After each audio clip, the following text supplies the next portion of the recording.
Hey everyone, welcome to today's video on how carbs impact your health. And if you're new to my channel, I would just like to say thank you for watching, and also welcome to the world of all things energy optimization. So my name is Elika, I'm an energy optimization coach. I work with multiple entrepreneurs and purpose-driven leaders who want to optimize their energy. And I look at all areas of your life, personally and professionally, where you are leaking energy for the wrong reasons. So today's video is obviously focused on one of my 4 pillars of the energy reset recipe, which is a roadmap to optimize your energy. And that one is on the pillar of nutrition. So one of the first things that I did when I started out on this whole health journey was really to ensure that I was turning my body into a fat burning machine. So if you are the type of person here today that thinks I want my body to burn fat when I'm doing nothing, then this is the video for you. If you are feeling like your energy in your body doesn't seem to be consistent, it shows that you're not using your body efficiently, and therefore, like so many of us today, there's a metabolic issue. And so this video is for you. And so this video is going to go into 3 areas where I'm going to break it down. I'm going to break down essentially a bit more about carbs. Now, what I'm really good at is simplifying everything that's out there so that you can focus on implementation. So I'm just going to explain to you what I think is important for you to know about carbs versus sugar as well. Then I'm going to go into a little bit more ways about how you're going to be able to implement this in your life. So if you want to learn more about being a fat burner, then let's dig in. So the first thing I want you to know is that all carbohydrates convert to sugar in the body. Now, there are different types of carbohydrates. There are what I would call processed foods, so man-made, man and machine-made, and that's things that you don't see created in nature. So you won't see a pasta tree growing. You don't see your favorite cookies growing from the ground. You don't even see bread growing from the ground. You see the grains that create the flour that create the bread once they add everything else in. So those are processed foods. What we're talking about here is real whole foods. So if you haven't watched any of my other videos on whole foods and nutrition, maybe check that out so you really have a great understanding of that. And I will put one particular one in the link in the comment section below. I'll put the link so that you can have a feel for which one to go into. So based on the fact that we're eating carbohydrates that are whole foods from nature, so think about things like the grains that come from nature, like rice, or even like quinoa, which is technically a seed, buckwheat, millet. Think of all these. Think of all the beans, like the butter beans, like chickpeas, and like lentils, all these beans and pulses. These are great carbohydrate sources. But then you also have a lot of vegetables that have a lot of carbohydrate source to them, like potatoes, like pumpkin, like eggplant. So these carbohydrates will contain 3 things. They will contain fiber, starch, and sugar. Whereas sugar is clearly just sugar. Now, if you're eating processed carbohydrates, they are going to convert faster to sugar in the body than whole foods carbohydrates, because with whole foods, they tend to have more of a fiber content, and that's what slows that process of conversion. And that's why people talk about consuming whole grains rather than simple grains. So essentially, you have carbs versus sugar, but all of the carbohydrates are going to convert to sugar. The next thing you want to know is how to turn your body into a fat burning machine is to make sure that you're not using the carbohydrate as your main energy source. So I want you to imagine that you are going to host a barbecue and you have friends coming all parts of the day. So some of you will have people coming at 3, then 6, then 9, and the aim is to keep the barbecue fire going all day so that everybody that comes gets to have, freshly prepared, warm food. So if I was to give you 2 fuel sources for that fire, and I was to say you could have paper because that will burn, or you could have charcoal, which one would you choose? Would you choose the paper or the charcoal? So hopefully you're saying to me, yes, Elika, I would choose the charcoal. And that's because the charcoal, if you think about when you light the charcoal, it has this kind of like glow as the fuel just burns slowly. Whereas paper will burn, but it will burn quickly. So of course, what are you going to do with the paper? You're going to have to keep on adding more paper, which I'm sure you want to talk to your guests and have a good time. So the last thing you want to be doing is stood there having to add paper every 2 minutes. So clearly, paper is not a good or efficient use of energy. Whereas fats, which is the charcoal, is. So imagine now fats are the charcoal and paper is the carbohydrates. So when you look at that fire in the barbecue, that barbecue is like the human body. And that fire represents our metabolism, our gut digesting all of the fuel that we put inside. And then the energy source that we're going to use to burn it that's going to burn in that fire is fats or sugar, right? Which will be carbohydrates because they all convert to sugar. And so what we are going to do is we're going to be very efficient with our fuel source. So we're going to use the fat as our main energy source.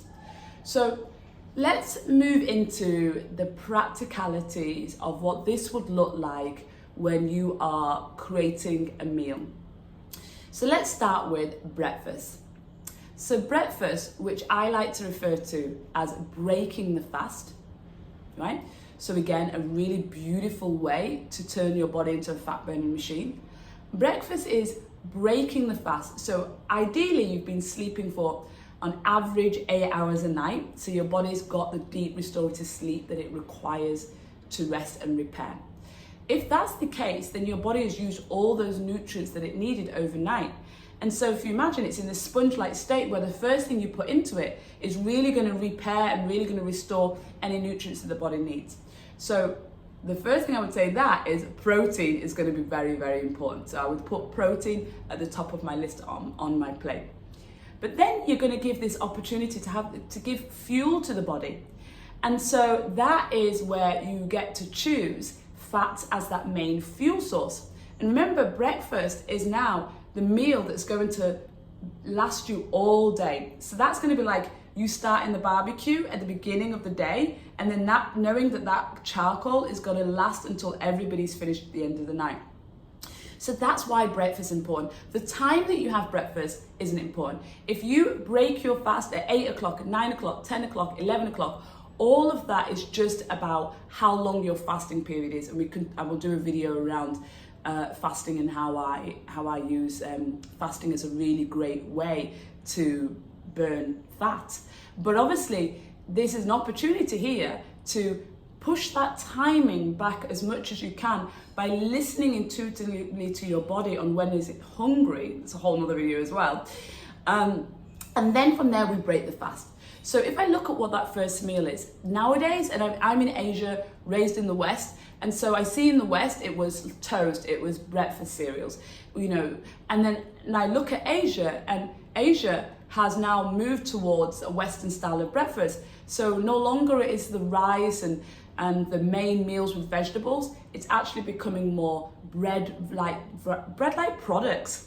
So shout out if you are the person that is like, oh my gosh, I'm like running past the bakery, smelling that beautiful, fresh bakeries, like pastries and bread. Yeah, so that has become a staple for most people's breakfast.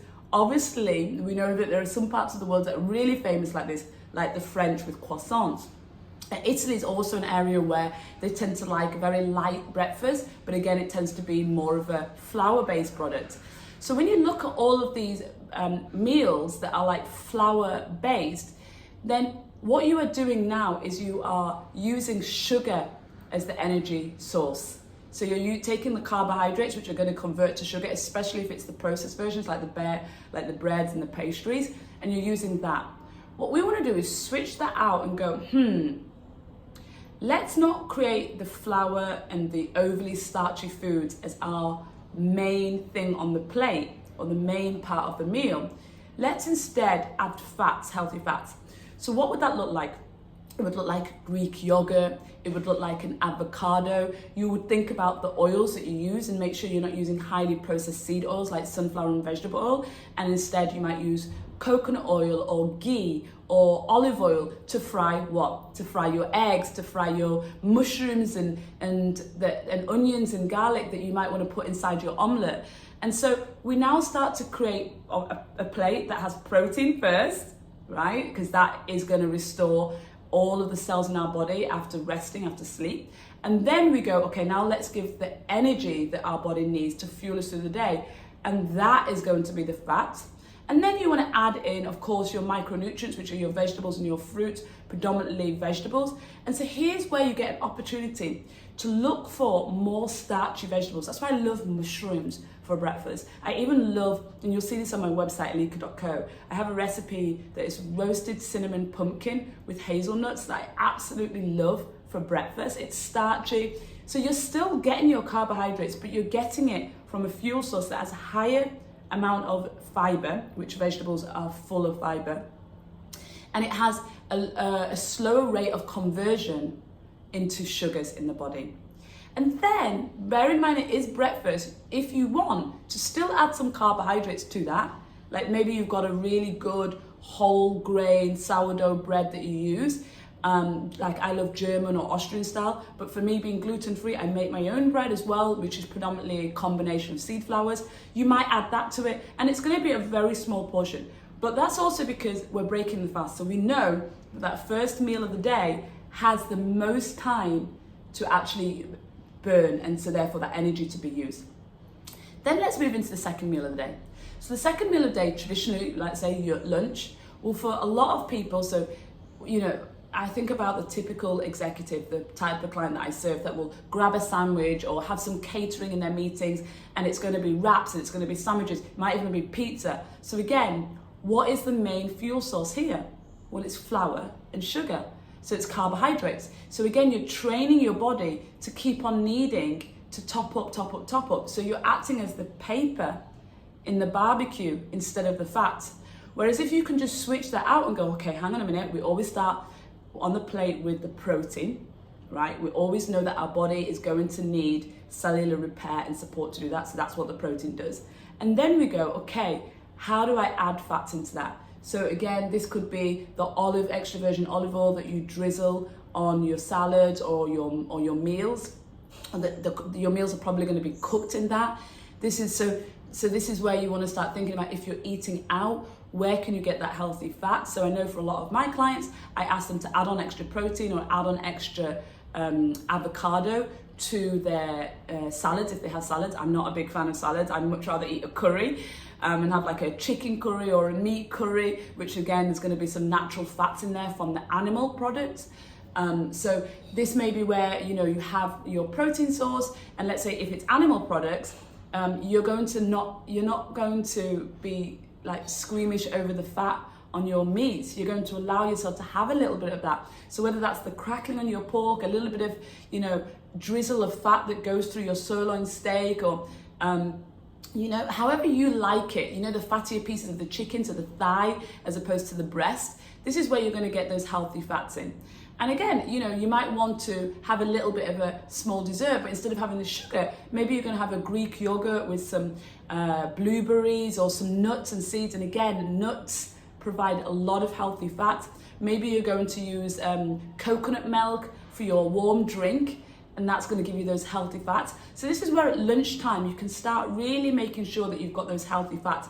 It's also about thinking about where the sun is in the middle of the day. So if you're a typical, let's say, office worker that has lunch between 12 and 2 o'clock, this is where you really want to make sure that you are thinking about the fact that the sun is at the highest point at 12, 1 o'clock. So you really know there that your metabolism is going to be following that sun cycle. So you still have quite a lot of the day to burn the energy source.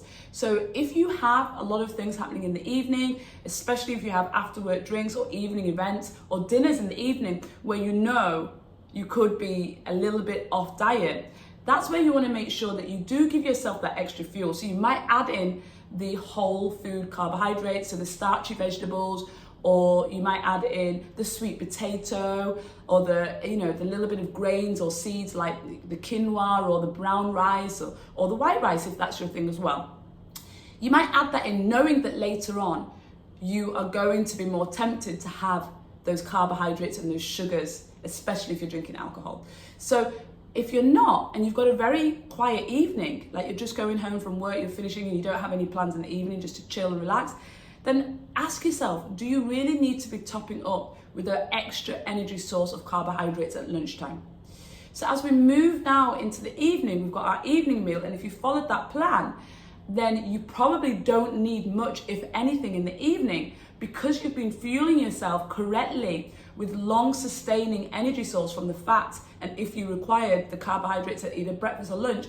So that means in the evening, again, sun is coming all the way down now, your metabolism is low, you really don't need to have two energy sources. So you're definitely going to choose fat, if any, but you might just choose to have protein and then add some micronutrients to it, so that's our vegetables or our fruits.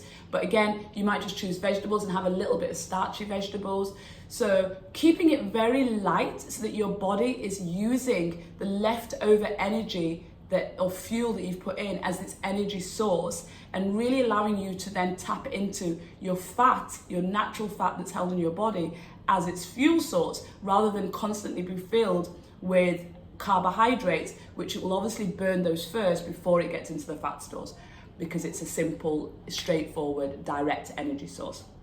So if you follow that, then the next stage for you is to decide which meals do you need. So some people follow 1 meal a day, some people follow 2 meals a day. Whatever you choose, I would just make sure that you monitor it based on your lifestyle, and you know that daily using your energy as a guide as to what your body needs that day is important. So don't get fixated on, I only eat 1 meal a day, or I only eat 2 meals a day. Tap into your body and ask your body at every moment, does it need to eat another meal today?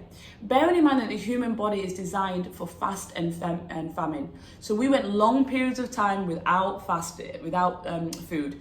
We didn't have to label it intermittent fasting. We didn't have to say, I'm fasting. It was just what we did. But then we might sit under the mango tree and binge because we didn't know when our next meal was going to come from. So working up to that type of eating is really what most people need to do, because again, in our conditioning now, food is so readily available, and most of us have been conditioned that we need to have breakfast, lunch and dinner. And also, food is an emotional subject. Yes to you, if you also realize that food is such an emotional thing for you. And therefore, we've got into habits that have trained us to believe that we need to eat 3 meals a day. But if you can, then get into that kind of rhythm of ensuring that fats becomes your main energy source, thinking about when you add the carbohydrates, then the next step for you that's more advanced is about extending that period of fast. Maybe you break your fast 10 o'clock instead of 8, 9 o'clock. Maybe you can go to 11.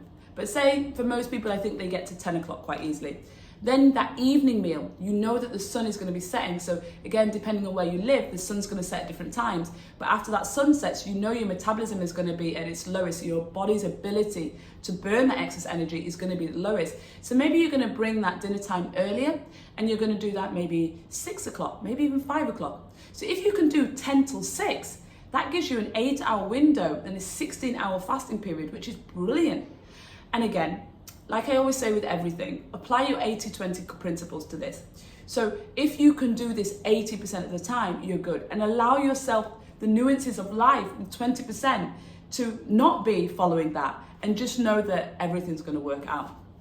So I hope you enjoyed today's video. Just as a recap, there was 3 things that we talked about. One was to be able to use fats instead of sugars. Yeah, and we talked about talking about the difference between carbohydrates and simple sugars. Then we went into some ways to examine using your body as a fat burning machine. So we got you thinking about the barbecue and using fats as the charcoal for the barbecue fire, as opposed to carbohydrates, which is the paper for the barbecue fire. And then we went into what does a typical day look like in turning your body into a fat burning machine by thinking about what's in every meal and what does your body need as its energy source at different times throughout the day. And an advancement of that is fasting. If you liked this video, please hit the subscribe button because I have so many more ideas of what I want to share with you and so that you can optimize your energy in all areas of your life. The way that I see it is energy is your most expensive currency. You do not get paid for what you do, you get paid for the energy you bring to it. So we want to look at all areas of our lives where we can optimize our most valuable currency, energy. And if you want to know how you can do that in your life, then do subscribe and like this video, and please share it with somebody that you know would really benefit from looking at their energy better. And leave in the comments box anything that comes up for you, any questions that you have, and I will take a look in the comments box. And any ideas of anything that you want to hear as well is fine. But I look forward to seeing you and seeing your comments on the next videos. Take care.